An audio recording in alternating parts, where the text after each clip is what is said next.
acompaña como todas las semanas en la mesa de diálogo a través del canal del Congreso. Como usted sabe, hemos pasado tiempos complicados, derivados, complicados siempre son en términos del análisis, discusión, debate, votaciones, proyectos en política, ¿no? Siempre hay un toma y daca tan necesario en democracia. Pero también, usted lo sabe, el Senado ha pasado por momentos difíciles. Hoy estamos aquí en la sede de Reforma e Insurgentes por tiempos difíciles por la pandemia. Entonces, reiterándole que tomando todas las medidas de seguridad en materia de sanitaria, de sanidad, en todos los sentidos, pues aquí estamos. Vamos a seguir como todas las semanas aquí en nuestra mesa de diálogo. Bueno, gracias de nuevo que nos acompaña. Dentro de las miradas que hemos tenido desde hace algunas semanas, meses, está conversar con senadores en diferentes comisiones, pero sobre todo pensando en muchos de los debates que se están dando. Hoy está con nosotros el senador Raúl Bolaños Cacho Cue. Él es del Partido Verde Ecologista Mexicano, externo, ¿sí? Dice, está él en la Comisión de Medio Ambiente, Recursos Naturales y Cambio Climático. Senador, ¿cómo has estado? Bien, Javier, qué gusto saludarte. ¿Cómo te ha ido? El gusto mío. Bien, contentos de poder seguir trabajando a pesar de la pandemia y haciendo un llamado que nos cuidemos todos cada día más, porque ya hemos visto que esta pandemia no distingue de colores, ni de sexo, ni de religión, ni de absolutamente nada. La única herramienta es cuidarnos. A ver, vamos, si quieres, si te parece, senador, a empezar por ahí. A ver, ¿cómo han sido estos tiempos de legislar? Y yo creo que no podemos soslayar contagios, las prisas que han tenido para legislar algunos asuntos.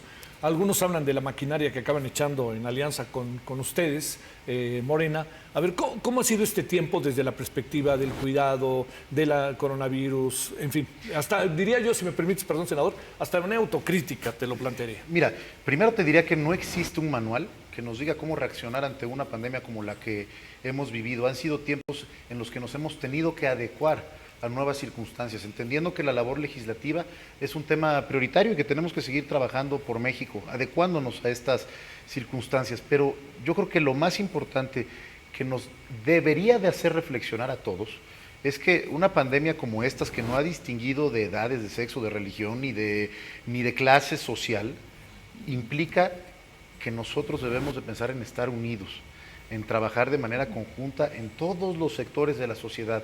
Esta triste polarización que hoy vive nuestro país en nada abona y en nada ayuda a que podamos transitar en algo que nos exige unidad, compromiso y responsabilidad a todos.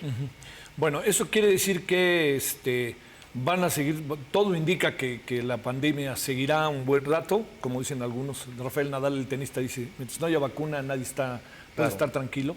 Te planteo, ¿cómo han sido los procesos, traslado allá a la vieja casona en Jicotencatl, el surgimiento de algunos senadores, senadoras que han sido contagiados? ¿Ahí qué ha pasado? ¿En qué andamos ahorita? Mira, al principio decían nueva normalidad, yo hoy le denomino nueva realidad. Y coincido con Nadal, hasta que no haya una vacuna tenemos que adecuarnos a que vamos a vivir con esta pandemia y cuidarnos todos. Por eso no podemos frenar nuestra labor legislativa, pero ello no implica que dejemos de ser cuidadosos y responsables en el uso del cubrebocas, en la sana distancia, en la correcta ventilación en los espacios públicos y en las constantes revisiones que de manera responsable tenemos que hacer cada uno de los senadores para no ser focos de contagio. Tu servidor lleva 11 pruebas, realicé la última el pasado lunes para poder acceder al pleno. Afortunadamente, gracias a Dios, he salido negativo en todas, pero nos podemos contagiar hoy, mañana, pasado mañana, si no somos cuidadosos. Sí. Entonces, el llamado que hemos hecho desde la bancada es así seguir legislando, así seguir trabajando por México, pero con las medidas sanitarias correspondientes y sin poner en riesgo a la población. Bueno, dentro de estos asuntos que han estado debatiendo, hay varios. Yo te diría, para el Partido Verde, ¿qué es necesario o qué es obligado, por decirlo de alguna manera, para el partido poder legislar o meter en la agenda para el gran debate de aquí al 1 de diciembre, entendiendo tiempos inéditos? Mira, para nosotros y para un servidor en específico, la agenda de cuidado al medio ambiente. Tenemos que aprobar cuanto antes la Ley General del Uso de los Plásticos o la Ley de Economía Circular. Tu servidor es vicecoordinador de la bancada, pero a su vez presidente de la Comisión de Medio Ambiente y afortunadamente también secretario de la Comisión de Energía. Entonces, vamos muy de la mano. El medio ambiente es un tema que nos debe de obligar a ser corresponsables todos y a ponerlo en el centro de nuestra toma de decisiones. Esta pandemia nos ha enseñado que la naturaleza no nos necesita a nosotros como seres humanos para subsistir, pero nosotros sí necesitamos de ella y nunca la hemos puesto al centro de nuestra toma de decisiones. Estamos trabajando arduamente en la comisión para que antes de que termine este periodo legislativo podamos tener aprobada la ley de economía circular, que nos va a ayudar a todos como sociedad y que ayudará al medio ambiente. Oye, en la parte que corresponde a entender que estamos en un proceso de transición, en lo que corresponde a las energías, te pregunto, senador, ¿no es como una especie de contradictorio que por una parte se esté alentando y alentando todavía el uso de las llamadas de las energías fósiles y que por otra parte forzosamente tengamos que entrar a una nueva etapa, lo que incluye modelos de carácter mundial en los cuales México está inserto? ¿Ahí qué pasó? Totalmente de acuerdo contigo, y acaba de ser la comparecencia de la Secretaria de Energía y le hice los mismos planteamientos y Pero ella no cuestionamientos. recula, está en lo mismo, ¿no? A ver, me dio optimismo Ajá. ver que dijo que íbamos a cumplir con los compromisos internacionales de nuestro país. El tema es que yo no veo el cómo, Sí. porque el mensaje que damos es encontrado. ¿Cómo regresar al uso del carbón y a la quema de combustóleo cuando todas las naciones del mundo están transitando hacia el uso de energías limpias? Y es en dos vías, Javier. Primero, ¿qué compromisos ha firmado México a nivel internacional? ¿Cómo quedamos como nación ante la ONU, que ya firmamos el Acuerdo de París para comprometernos a que en el año 2050 todas nuestras energías provengan de las energías limpias? Y segundo, jurídicamente es totalmente ilegal los decretos que se han emitido, porque ya existe una ley de transición energética en nuestro país, está la Ley General del Cambio Climático y están los tratados internacionales que nos obligan a que gradualmente utilicemos cada día más las energías limpias y renovables. Imagínate toda la inmensa riqueza que podemos obtener del viento en estados como el mío, que tú bien conoces, Oaxaca, en el istmo de Tehuantepec. En el norte de la República, la energía con las plantas fotovoltaicas que podemos obtener a través del sol. Hemos hecho un llamado bastante fuerte y un llamado en el que hemos sumado a senadores de todos los grupos parlamentarios. Yo te podría decir que la Comisión de Medio Ambiente, aún los senadores del grupo mayoritario, han estado de acuerdo en hacer estos puntos de acuerdo para cerrar filas en el combate al cambio climático, para cuidar nuestro medio ambiente y para utilizar cada día más las energías limpias y renovables. Entonces, en conclusión, me da gusto ver que la secretaria dice que vamos a cumplir con estas metas. El tema es seguir cuestionando todos los días sin miedo el cómo. Sí. ¿Y qué mensajes nos están mandando? Oye, senador, digamos, ahí en ese, ¿cómo enfrentar, entendiendo el juego democrático, el legislativo, en fin, una mayoría, procesos electorales que determinan qué personajes acaben estableciendo políticas públicas? Es su responsabilidad, se la han ganado, en fin. Pero ¿cómo hacerle para un proyecto, por ejemplo, como Dos Bocas, al que apuesta tanto el gobierno? Ahí, digamos, yo te diría el verde cómo lo ve, o tú cómo lo ves, ¿no? Si es externo o interno, pues al fin y al cabo es una preocupación genuina el tema del medio ambiente. Te lo voy a contestar a título personal y en dos vías. Muy bien. Primero, fue un compromiso de campaña del presidente, no nos debe de extrañar que hoy en día lo trate de ejecutar. La democracia así es, una mayoría y bastante legítima, eligió al presidente para llevar las riendas de la nación y hoy en día está cumpliendo un compromiso de campaña. En lo personal, creo que en vez de pensar en obtener gasolina y diésel a través de la refinación y de la quema del combustóleo, deberíamos de invertir todo ese dinero en que verdaderamente las plantas de energía eólica en Oaxaca estén funcionando, sí, que haya mucho más plantas de energía solar en el norte del país. Imagínate, México podría ser incluso quien le diera energía a Estados Unidos y a otros países y así obtener mucho más economía e ingresos en nuestro país si estuviéramos aprovechando toda esa inmensa riqueza que la naturaleza nos da a nuestro país. Entonces, en conclusión, en cuanto a lo político y al tema demócrata, no puedo cuestionar que el presidente haga Dos Bocas porque así se comprometió. Sí. Y que eso yo esté a favor o en claro, contra es distinto. Obviamente yo estoy en contra. Sí, eso es importante porque además la cantidad de dinero es alta a invertir. Y quién sabe cuánto nos dure, va a tener seguramente un funcionamiento, pero a lo mejor, senador, nos puede durar poco el gusto de tener Dos Bocas, ¿no? En función del cambio mundial. Exactamente, lo que tenemos que entender es que como nación tenemos que estar en el concierto del mundo. Sí. Y vemos que las señales del mundo es que cada día más estamos transitando hacia el uso de energías limpias, renovables y asequibles. Bueno, hay un tema siempre muy importante que es el tema del medio ambiente y cómo se va interpretando cada quien a su manera. De repente es muy importante, pero si nos viene en beneficio, pues lo pasas por alto. Tú sabes que el Verde ha sido, en varias ocasiones, ha trompicado con ese tema, a pesar de ser su tema, ¿no? A ver, ¿cómo lo ves ahora, independientemente de que seas un externo? Mira, yo te quiero hablar de la bancada del Partido Verde hoy en el Senado de la República. Sí. Al inicio de la legislatura presidía la comisión el senador con licencia hoy, Eduardo Murat, Sí. quien, como nunca en la historia del partido, aprobó muchísimos dictámenes en pro del medio ambiente y cuestionando decisiones del Ejecutivo. Hoy un servidor tiene el honor de poder presidir esa comisión y estamos generando esos consensos todos los días con los grupos parlamentarios, estamos haciendo ejercicios de parlamento abierto para escuchar a todas las voces, estamos haciendo llamados al Ejecutivo Federal para que tomen en cuenta una agenda responsable en pro del medio ambiente. Javier, no nos hemos dado cuenta, pero es una realidad que en el mundo todas las naciones, la secretaría más importante en los ejecutivos es la Secretaría del Medio Ambiente, porque sin medio ambiente no tenemos nada y tenemos que hacer eso de manera muy responsable. Yo me siento verdaderamente orgulloso de formar parte de la bancada que hoy formo parte porque estamos reivindicando la labor responsable del cuidado al medio ambiente. Bueno, pero también te diría que allá adentro no está fácil, ¿no? Cuando hablo del Senado y hablo de la actitud que tiene el gobierno, las estrategias que usa el gobierno, te diría, senador, que no se ve fácil, pues, ¿no? Las cosas que valen la pena en la vida nunca son fáciles. Bueno, sí. Pero la lucha hay que darla. Y desde el ámbito de nuestra responsabilidad, tenemos que cuestionar las malas decisiones, tenemos que alzar la voz por el medio ambiente y tenemos también que hacer equipo con el gobierno de la República cuando hay decisiones que consideramos que son para el bien de la nación. Es decir, cuando llegamos a la legislatura, yo lo dije en la primera intervención que tuvimos en la tribuna, ser una oposición constructiva, no obstructiva.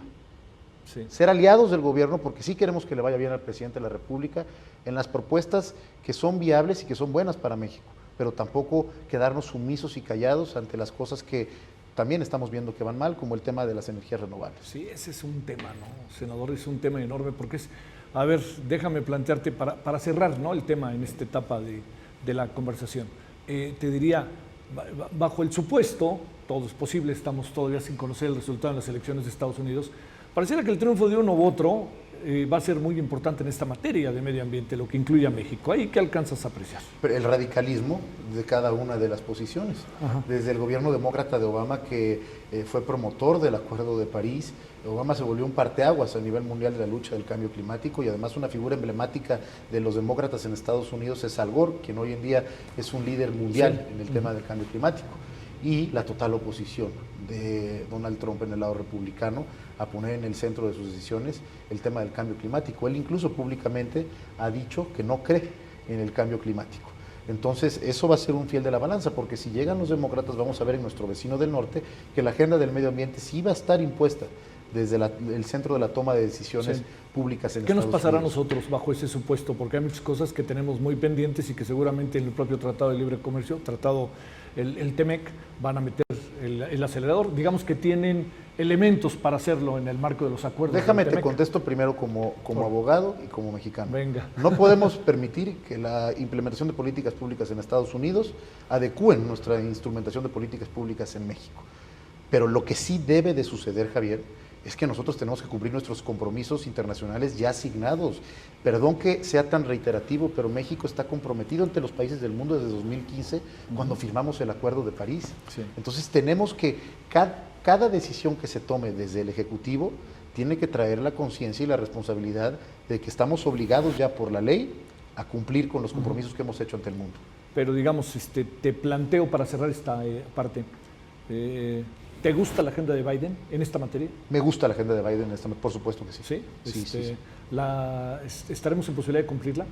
¿O tendremos que movernos demasiado? No cumplimos nosotros la agenda de Biden. Claro, pero lo que seguramente en el marco del TEMEC, que tendrán seguramente un buen aliado con Canadá, ¿no? Seguramente, y tendremos que cumplirlo. Canadá es un país ejemplo en el tema del cuidado del medio ambiente. Es cierto. Ejemplar. Sí. Bueno, vamos a la pausa y estamos de vuelta. Senador, te adelanto para después de la pausa. ¿Qué ha pasado a lo largo de todo el desarrollo del proceso de estos meses que han estado tan candentes, más allá de la pandemia que de suyo nos quita el sueño, ¿no? Con justa razón.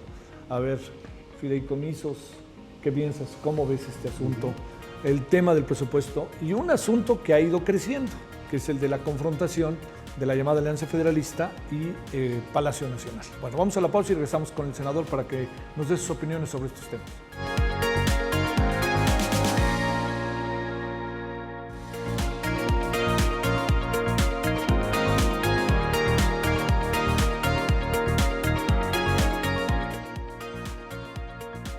El senador Raúl Bolaños Cacho, hoy del Partido Verde Ecologista Mexicano, y nos quedamos en la primera parte de lo que estuvimos hoy conversando.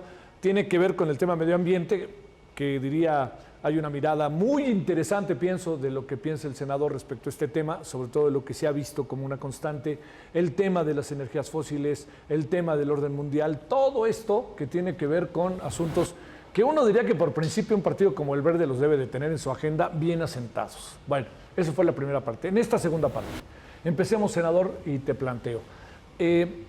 A ver, para entrar en lo más controvertido, y me parece que justificadamente controvertido, que toca indirecta o directamente mucho de la agenda del Verde y la agenda que tú pudieras tener en lo personal, dicho en términos políticos, que es el tema de los fideicomisos y agarrar, como dijo, creo que fue un senador del PRI, o un diputado del PRI, uno de ellos, que había sido gobernador también de Guerrero, ahorita me acordaré, bueno, Juárez. René Juárez, que dice, agarraron el machete y ¡choc! Le dieron. A ver, ¿cómo se ve desde la alianza? Porque son una alianza con Morena, pero supongo que también no necesariamente son las mismas agendas, ¿no? A ver, una alianza no implica incongruencia. Una alianza no implica falta de responsabilidad con México o con nuestra labor legislativa. Es una alianza política, pero que cada circunstancia hace distintas las votaciones. Yo te diría que esta de los fideicomisos ha sido de las más complejas para tu servidor y para la bancada del Partido Verde. Tan compleja que fuimos la única bancada que solicitó una reunión bilateral con el secretario de Hacienda que sostuvimos el lunes de la semana pasada. Tu servidor encabezó la reunión con él y abiertamente le preguntamos qué estrategia tenía el gobierno de la República para que cada uno de los rubros que los fideicomisos abarcaban no se fueran a quedar sin recursos. Y te lo debo decir honestamente, de manera muy detallada y con datos técnicos, el secretario nos explicó cómo ya en el presupuesto de la Federación está destinado el recurso para muchísimos de estos rubros. A mí me preocupa el campo, me preocupan las víctimas, me preocupan los periodistas, me preocupa la cultura, el cine y sobre todo el fideicomiso del cambio climático, que es la materia de la comisión que tu servidor preside y de la agenda prioritaria del Partido Verde.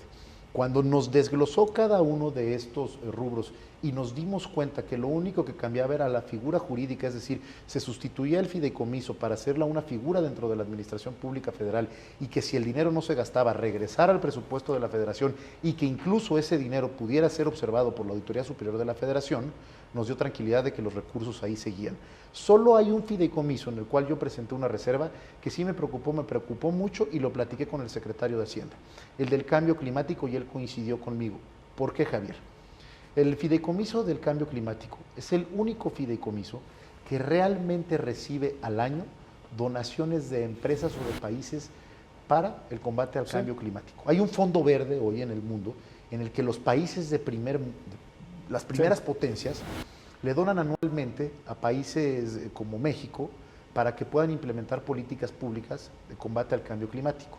Entonces, ahora estamos en una labor coordinada con la Secretaría de Hacienda para consultar con estas organizaciones no gubernamentales o con estos países incluso, si requieren de una figura jurídica parecida al fideicomiso para que no perdamos estas donaciones, o si las podemos hacer a través de la tesorería de la Federación.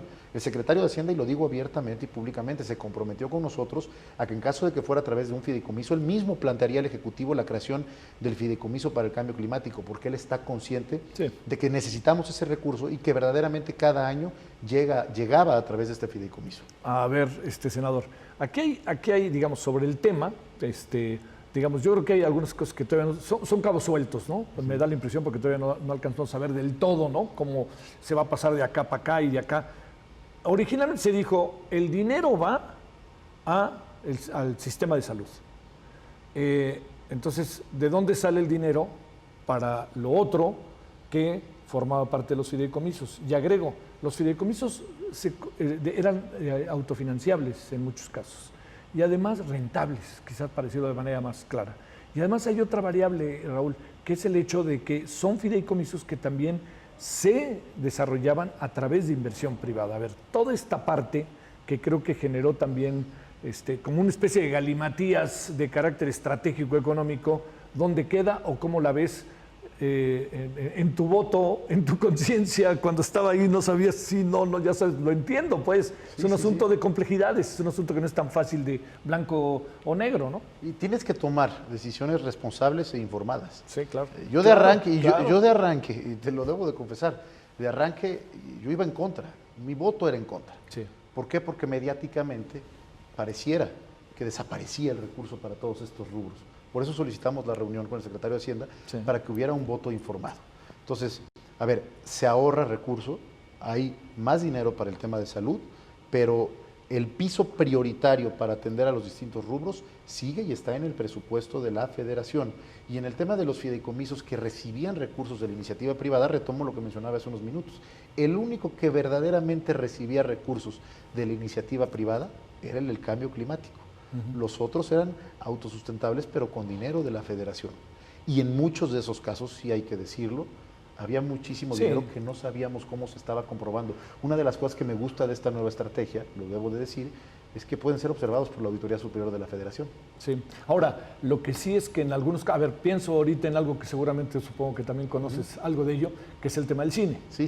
En el cine, el gobierno pone la lana, la pone por acá el Fidecine, la pone por acá TAS, pero el dinero que daba el gobierno tenía que ser regresado al momento de que se desarrollara la producción. O sea que al fin y al cabo había algunos fideicomisos, me parece que es muy importante el que mencionas de medio ambiente, porque sí realmente es uno, pero había otros fideicomisos que mi impresión es que sí estaban jalando. Mira, incluso en el mecanismo que tenía. Fidecine lo platicamos con el secretario de Hacienda y nos explicó la estrategia, un tema similar al Fonden.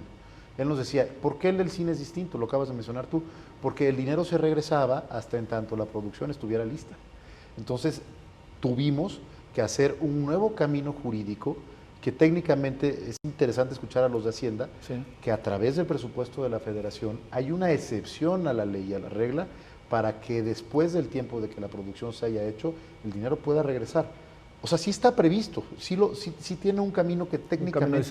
Una salida. Nos explicó el secretario que convence, que da certeza, e incluso nos ha comentado que ha tenido reuniones con varios productores y que ellos están, incluso parte de los cineastas, contentos con esta alternativa que construyeron. Yo te puedo decir que yo una vez conversé con él sobre este tema y fue antes de todo este proceso, pero sí debo de decir, ¿no?, que su interés por el desarrollo de la industria cinematográfica, en mi opinión, es genuino. Sí, es de veras. Y además lo debo de decir. Y es un hombre que técnicamente es muy capaz. Sí.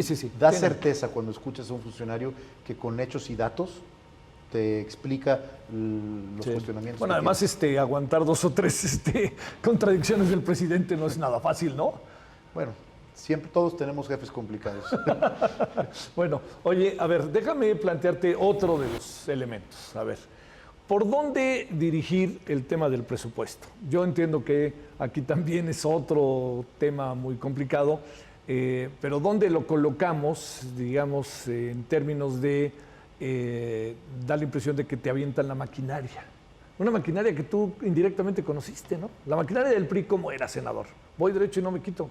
Se dice lo mismo de ahora, que van derecho y no se quitan. Afortunadamente, nací en 1988, entonces no me tocó ver en la realidad la maquinaria de ese PRI que mencionas. No, y es una realidad. La generación, generación que represento, Javier, es una generación que ya creció con la democracia en nuestro país. Sí, eso está Es muy una bien. generación que cuando yo tenía 12 años nos tocó la transición del PRI al PAN. Sí. Entonces ya crecemos con una manera bien distinta de entender el ejercicio de poder. Es más, te diría que a muchos de mis amigos que no se dedican al servicio público ni siquiera entienden cuando dicen el presidente gobierna como Echeverría o estamos regresando no saben a los 70s, ni qué es, claro. porque no sabemos ni lo que es. Sí, no Yo se puedo vivió. entenderlo porque vengo de un núcleo familiar que ha estado dedicado a la administración pública desde hace ya muchos años, pero nosotros no crecimos con esa maquinaria arrolladora priista que ahora ya es hasta casi un posible mito. No te podría decir si es un mito o no es un mito. Lo que sí veo es un presidente con mucha decisión. Es un presidente que cuando toma una decisión no recula y va hasta que se ejecute esa decisión. Por eso nosotros tenemos que ser sumamente responsables en un ejercicio republicano de equilibrio de poderes, en que el Senado de la República se vuelva esa balanza donde las cosas se puedan nivelar, y lo hemos hecho. Ahí está la creación de la Guardia Nacional. En un principio querían que fuera con un mando militar. Hubo grupos de trabajo, hubo parlamentos abiertos, y el mando hoy de la Guardia Militar es civil. Ahí está la revocación de mandato también, Javier. Cuando nos llegó querían que fuera el día de las elecciones, y después de amplísimas discusiones en el Senado, hay revocación de mandato, una figura que la democracia debe de tenerla, pero ya no es el día de las elecciones. Entonces creo que esta legislatura, específicamente en el Senado de la República, hemos hecho esa labor responsable de que haya un equilibrio de poderes. Bueno, a ver, ahí mismo, para quedarnos en ese asunto, el gobierno se está, o esa es la perspectiva que hay, ¿no? También de que se está haciendo de dinero. El otro día dijo, no sé si fue el secretario de Hacienda o el propio presidente, ya no hay ni guardadito, ¿no? Y estamos quitando de aquí, Fonden, el tema de salud, todo se viene para acá. A ver, ¿no hay una concentración, te pregunto, senador, bajo la óptica de un poder vigilante como es el Senado, y más el papel que juega el Senado, respecto a este tema, ¿no hay una concentración excesiva en un solo hombre de lo que debe de ser el destino de un país?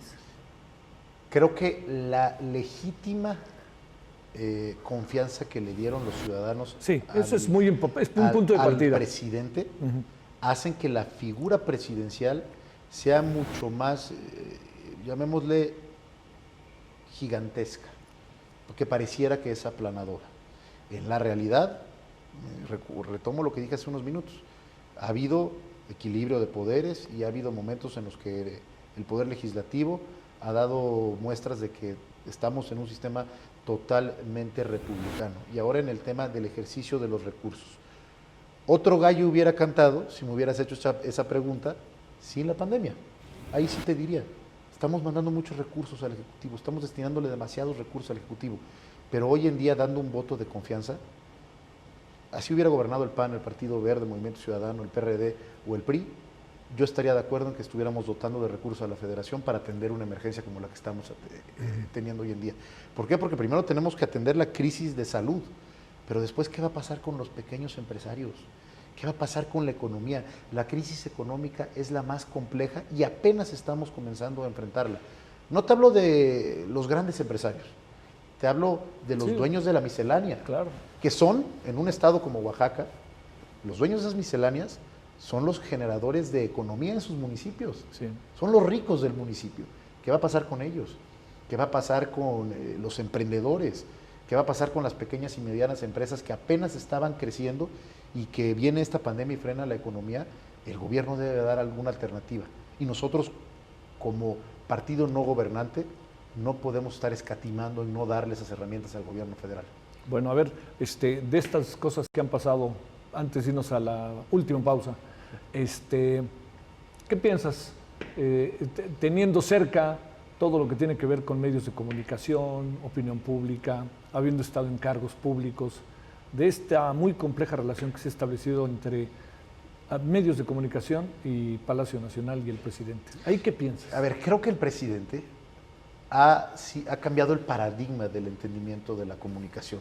Estábamos acostumbrados en el sexenio anterior a una manera de comunicar bien distinta. Hoy el presidente, desde la mañanera, está marcando la agenda del día a día. Creo que debe de haber mayor diálogo con los medios de comunicación, porque además son esenciales en la democracia, y descalificar jamás funciona. Y lo digo de un lado hacia el otro también, porque a veces criticamos solo la descalificación desde el Ejecutivo, no es buena, pero también hay que pensar en que estar atacando constantemente sin razón también es malo para la democracia.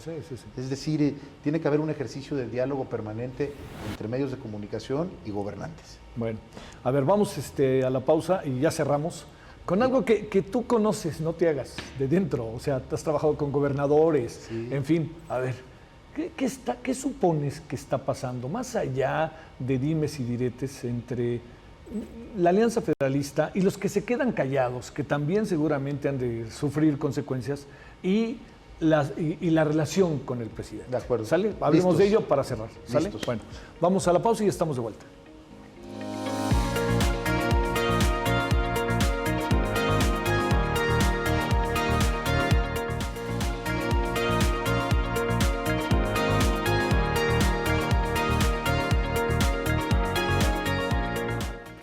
Bueno, entramos a la parte final de la conversación con el senador del Partido Verde, Raúl Bolaños Cacho. Bueno, senador, a ver, déjame plantearte,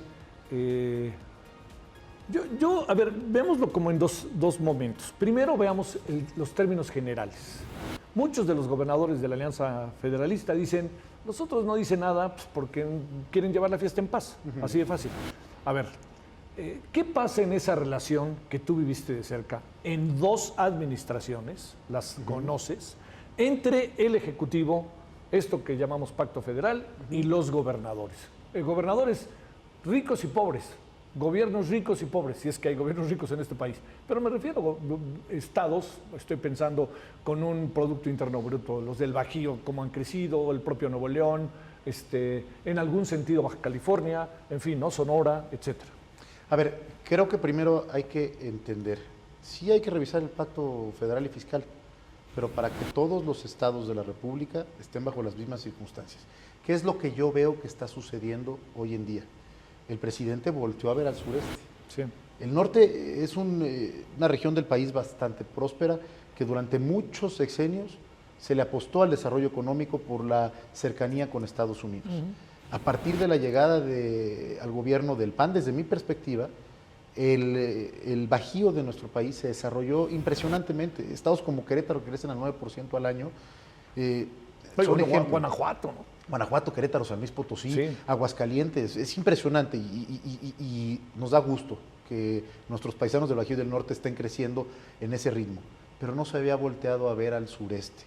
Y como oaxaqueño, yo sí le agradezco al presidente de la República que haya hecho de Oaxaca la brújula del sureste del país y que le esté apostando al sureste. ¿Tienes una idea de cuántas veces el presidente ha ido al sureste? O, por ejemplo, a un estado que además es bellísimo, no porque es el tuyo, lo he dicho en unas ocasiones, como Oaxaca. Mira, lleva 19 visitas hoy a Oaxaca. O sea, en 2 años, menos de 2 años. Lleva 19 visitas. Tu servidor recorre permanentemente las 8 regiones del estado y te puedo decir que es una realidad los caminos rurales que se están haciendo de todas las cabeceras a sus municipios. Es una realidad. Es importante. El tren interoceánico que va a unir el istmo de Tehuantepec con Coatzacoalcos es una realidad, se está ejecutando. Las carreteras que van a unir a la costa de Oaxaca hacia Puerto Escondido y Aguatulco para hacer 1 hora 45 minutos y de Oaxaca al istmo es una realidad. O sea, por fin va a estar la carretera de Oaxaca a Puerto Escondido. ¿Cómo se llama el otro lugar? Huatulco, Puerto Escondido. Huatulco, bueno, hacía 6 horas. Ya más de 12 años que estamos esperando a que se termine. Se van a terminar. Entonces yo sí estoy viendo en mi estado una realidad de cambio donde el sureste parece ser el centro de la agenda del país. Eso ha hecho que compañeros gobernadores de otros estados estén levantando la mano. Y ayer hizo un llamado bien importante el gobernador de Oaxaca al momento que hoy vive México, con respeto a la Alianza Federalista. Sí, lo vi. Son momentos de unidad, Javier. Sí. Debemos estar pensando hoy en día en atender a la pandemia primero, en atender que haya menos muertes, que haya camas en los hospitales, hacer una estrategia integral para que haya desarrollo económico y no nos impacte tanto esta crisis, a dejar a un lado ese ustedes y nosotros, dejar de estarnos peleando y convocar a la unidad. La unidad se convoca tanto de los gobiernos estatales como del gobierno federal. El llamado va para todos. Y en el tema específico del pacto fiscal, yo lo debo decir como oaxaqueño primero que nada. Sí a la revisión del pacto fiscal, pero para que haya más recursos para el desarrollo de los estados del sureste, de Oaxaca, de Guerrero, de Chiapas, de Tabasco, que históricamente han sido olvidados. A ver, ese es un buen asunto. Ese es, creo que. A ver, déjame plantearte, Raúl, el tema bajo esta óptica. Es momento de unidad. Te lo digo así: ¿el presidente convoca la unidad o no convoca la unidad? Yo creo que el presidente convoca a que su agenda se ejecute. El presidente, desde su propia personalidad, que guste, apasione o no guste a ultranza, seguirá siendo siempre Andrés Manuel López Obrador. Yo cuando escucho tantas voces que lo critican, digo, ¿conocemos al mismo Andrés Manuel? Desde que fue jefe de gobierno, desde que fue candidato hasta ahora, y la democracia lo eligió como presidente. No podemos quejarnos de cómo es él siempre ha sido así, pero sí debe de haber un llamado respetuoso a que se camine juntos. Y perdón que sea tan reiterativo, con mi estado es lo que conozco y es lo que vivo todos los días. Tenemos un gobernador priista y un presidente de otro partido político que están trabajando juntos, que están desarrollando a Oaxaca. Es decir, cuando hay voluntad de construir y de caminar, vemos muestras de que la federación aporta para que se desarrollen las entidades. Oaxaca es un ejemplo claro. ¿No tendrán en el fondo algún tipo de razón la Alianza Federalista, más allá de inevitablemente interpretar lo político, político electoral, etcétera? ¿No tendrán alguna razón en un proceso desigual del cual se está tomando conciencia respecto al pacto fiscal? Dice el Bronco, nosotros recibimos $1 de recaudación fiscal y nos quedamos con 28 centavos. Y como él te plantea igual Chihuahua, te plantea igual otros estados. A ver, visto desde dentro, bajo la dinámica que conoces de el manejo de los gobiernos al interior, de presupuestos, ingresos, egresos, ¿qué piensas ahí, Raúl? A ver, primero creo que tiene razón la Alianza Federalista en convocar al diálogo. El diálogo siempre es sano. Sí. Debe de haber diálogo. Pero lo que no considero es esto de que ellos aportan y que reciben menos. Todos somos México, Javier. Si yo como oaxaqueño le aportara mucho a México y ese dinero que Oaxaca le estuviera aportando a Sonora, me daría muchísimo gusto. Somos un mismo país que debe de crecer al mismo ritmo en cada región. Debemos de tomar en cuenta todo eso. Si no, seríamos separatistas también, ¿no? Sí, en esa parte es cuestionable. Ahora, lo que pasa es que, a ver, te planteo para entrar en el otro terreno, para ir terminando con la conversación, que es el terreno de la política, claro, ¿no? En donde viene el toma y daca, en donde vienen elecciones, democracia, etcétera. A ver, ¿cómo interpretas el resultado de Hidalgo y Coahuila? ¿Qué impresión te causa, más allá de militancias, ¿no? O sea, estudiaste Derecho, estudiaste Política, ¿llevas cuánto tiempo en la política? Como 10 años, sí, y eres un hombre, no lo digo en tono paternal ni de broma, pero eres un hombre joven, ¿no? Sí, y la has visto la política desde que tienes, ¿qué? Uso de razón, ¿no? En todo lo que te rodea, ¿no?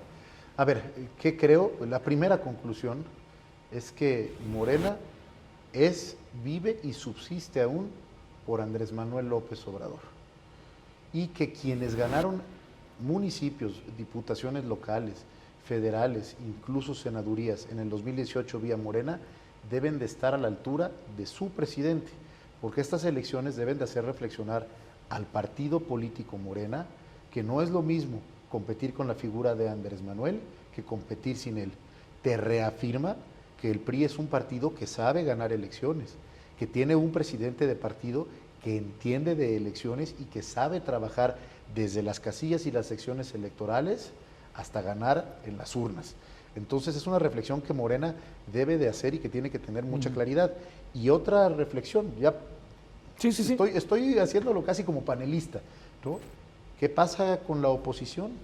¿Qué pasa con la segunda fuerza política del país que debería de ser el PAN? Todos esperaban que la contienda fuera entre Morena y el PAN, y el PRI dio la sorpresa. En política nada está escrito, y en política todo es presente y nada es futuro.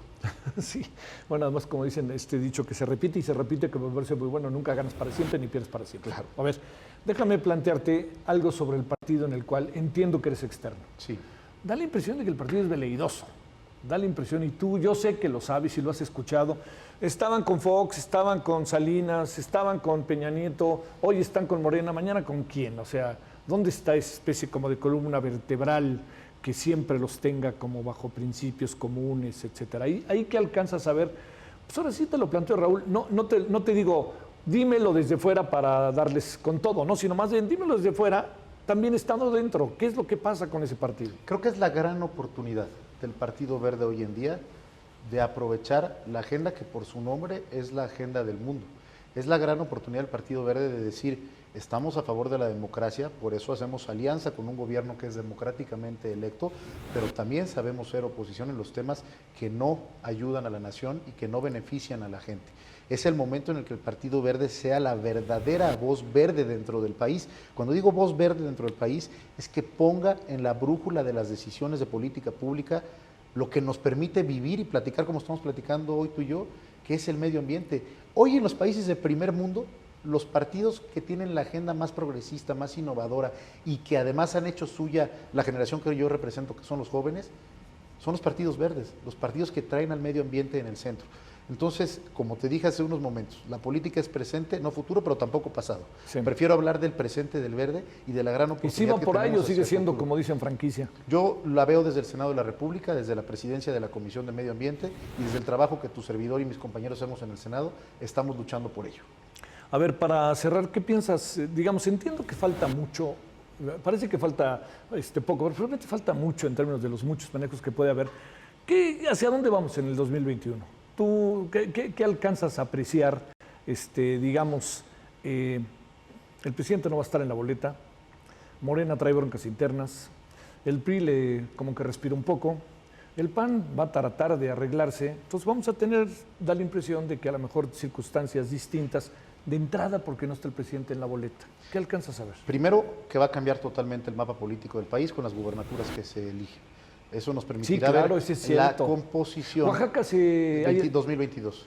Hasta 2 hasta el años. 2022. 2 años. Pero con las gubernaturas que vienen el año que entra, cambiará el mapa político del país y será un termómetro de cómo está el país y cómo está la confianza en el presidente.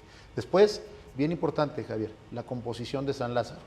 El gran reto que Morena tiene es seguir teniendo la mayoría calificada que hoy en día tienen en la Cámara de Diputados. Sería muy sano para la República que hubiera una mayoría, porque yo siento que todavía la tiene el presidente, pero no calificada, para que ahora sí estemos en un verdadero ejercicio de equilibrio de poderes.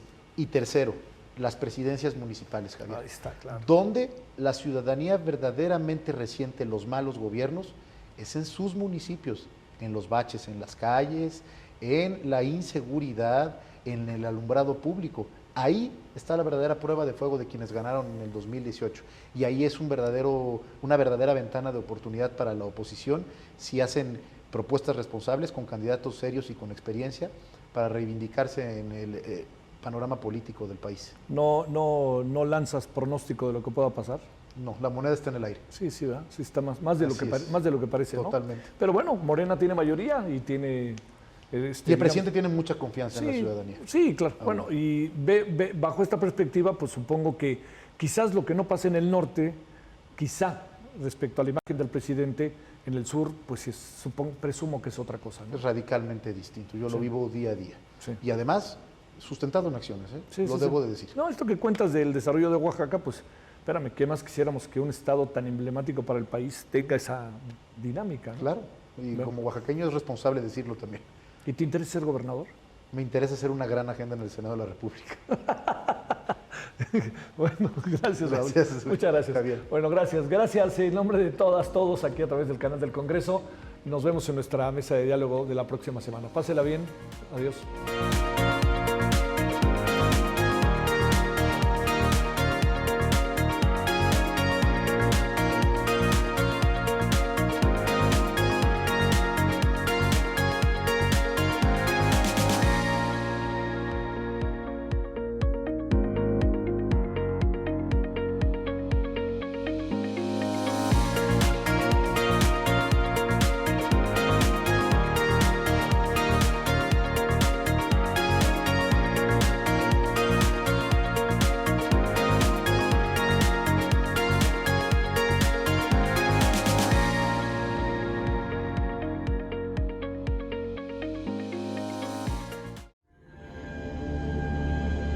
El canal del Congreso presentó